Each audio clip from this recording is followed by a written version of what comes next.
bon moom mon co-débatteur il a vraiment il a été affirmatif que li mu gisagum amul rupture. moi je gisee ma ko noonu. parce que boo jëlee ñaari problématique yi mu évoqué. mooy par rapport ak retard bi. nee na loolu du rupture. donc je pense que defoon ko mu baax bañ a manqué dara bañ a fàtte dara correct moo gën nga defoon ko dans la précipitation. après mu indi yeneen conséquences. et que même il a même parlé de la parité comme quoi que voilà comme président bi déjà góor la woon donc automatiquement le premier vice-président jigéen la war a doon. En évoquant ce qui s'est en train de se passer au moins dans les communes. Oui. Et là aussi bon xam nga droit c'est de l'interprétation. Quand le texte est clair il y a pas de souci mais quand le texte n'est pas clair donc chacun a le droit de l'interpréter. ni mu ko gisee te boo xoolee élection président bi ak élection vice-présidence c'est deux élections différentes.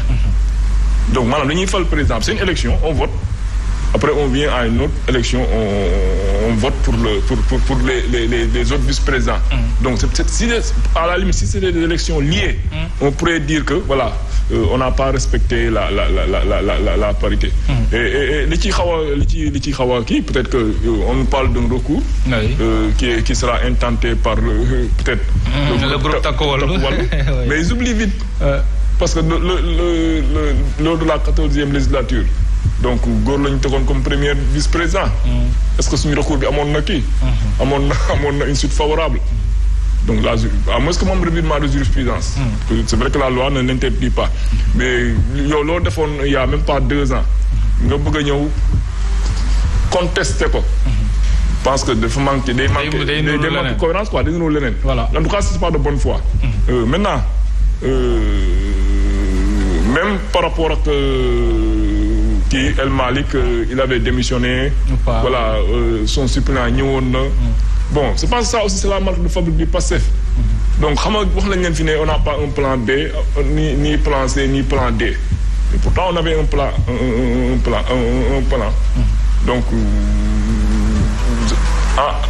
si démarche bi. am na lu ñuy tëgg si suuf. da ngeen di nëbb jeu bi quoi. seen ay kii. loolu politique la. waaw mais parce que buy naan ñun. on avait donné carte blanche à Sonko de désigner qui il veut. qui il veut donc boo xoolee sax pas Sonko uniquement mais il y a le président aussi Diomaye. qui est toujours qui n'occupe pas une responsabilité dans le parti mais qui est toujours membre du parti. C'est ça. donc boo xoolee le choix des députés. dans l'ensemble du territoire. mais est-ce que dégg nga fi contestation. war ñoon investir kenn ñu waroon investir. les gens n'ont pas fait attention à cela. C'est ça. Imaginez dans tous les départements du Sénégal nga investir ay députés. kenn respecté wul. kenn yënguwul. alors que dans mon département il y avait au moins 59 candidats. quand même. donc il y a une discipline de parti. Oui. et que leneen li muy confirmer amuloon tiraillement. donc ñun dans tous les partis qu'on connaît quand il y a tiraillement. mais kooku day poser candidature. Ça vous a pas étonné qu'il n'y a pas une autre candidature que El Malick. Bien sûr. donc le fait que quelqu'un dans le parti ait une ambition d'être le président de l'Assemblée nationale. Oui. mais ça signifie pas que ay dañoo xëccoo. wala dañoo xuloo. ambition la bu. non mën nañ nekk dans le même parti. Très bien. comprendre nga. man ne kii bëgg nekk président keneen bëgg nekk président keneen bëgg président. c'est dans l'ordre normal des choses. c'est dans l'ordre normal des autres. xam nga les mots sont très importants. Absolument. même quand les journalistes veulent nous faire croire que bon dañu xëccoo woon. non peut-être que il y a à la limite peut-être mën naa am ay compétition entre des ambitions. mais dès l'instant que quelqu'un est choisi. donc tout le monde s'est rangé. Très bien alors. dafa bokk et je termine. waaw xam nga moom il a parlé de bon d'élégance ou de gentleman agreement par rapport à voilà ñun on pouvait leur laisser le poste de vice. le poste de huitième vice-président. Oui. bon il n'a pas totalement tort. booy wax moom da ngay wax loo xam ne peut-être que on aurait pu leur proposer cela. mais aussi en même temps il aurait pu dire que ils auraient pu le demander. Qu'est-ce qui les empêche de le demander? Rien. Parce que rien ne leur dit qu'on allait le refuser.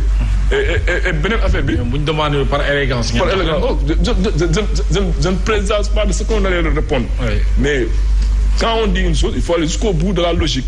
donc su fekkee ne amul y a une élégance jusqu'au bout. Donc peut-être rien ne nous empêche de leur proposer cela, mais aussi rien ne nous empêche de le demander. Et dans le déroulement des votes,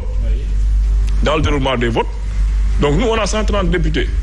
am na 4 yu leen voté. am na 4 yu ñu voté mais ñu ëpp si ñoom ils voté non ou ils voté abstention. loolu lu ëpp ci ñi groupe des non alignés ñu bokkul ci groupe Takku Wallu. mais yow kay rafetlul 4 yi leen voté te bokkul. non dafa kan moo la wax ñu bokkuñu ci non inscrits yi sax. non c'est une manière de répondre.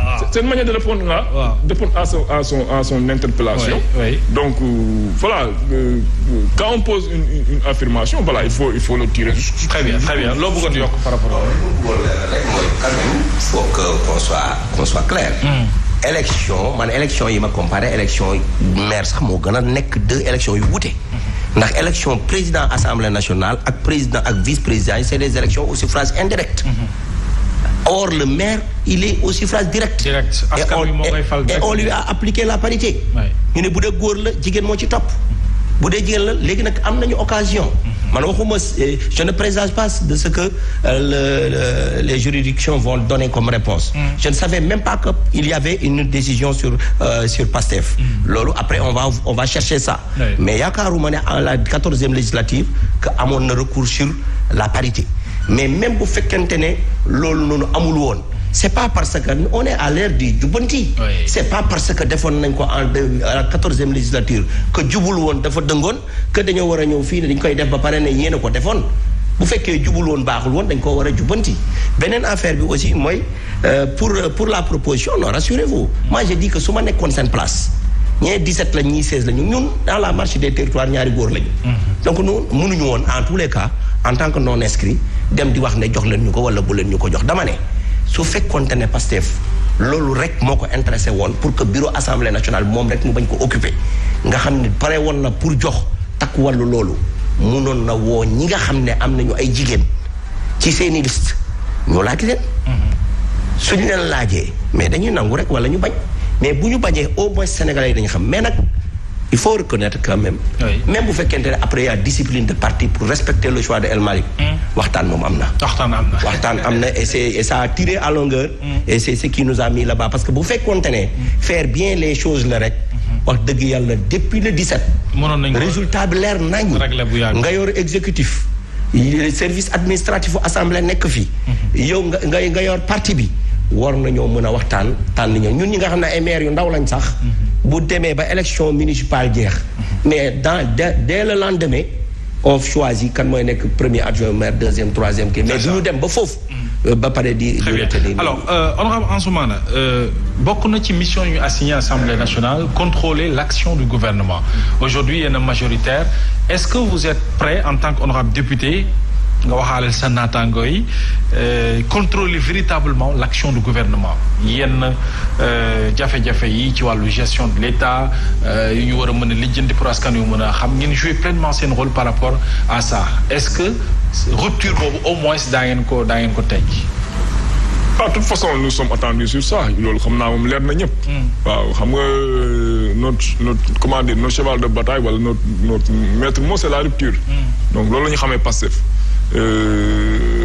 boo xoolee député yi.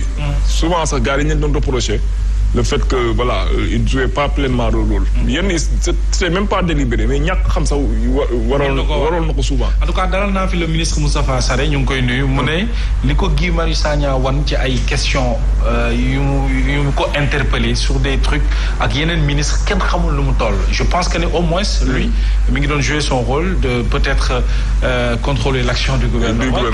Est-ce que aujourd'hui yéen daa ngeen dem dans ça. xam nga la moo tax ñu war a dem dans cela. C'est vrai qu'on a été investi par un parti mais le mandat est libre.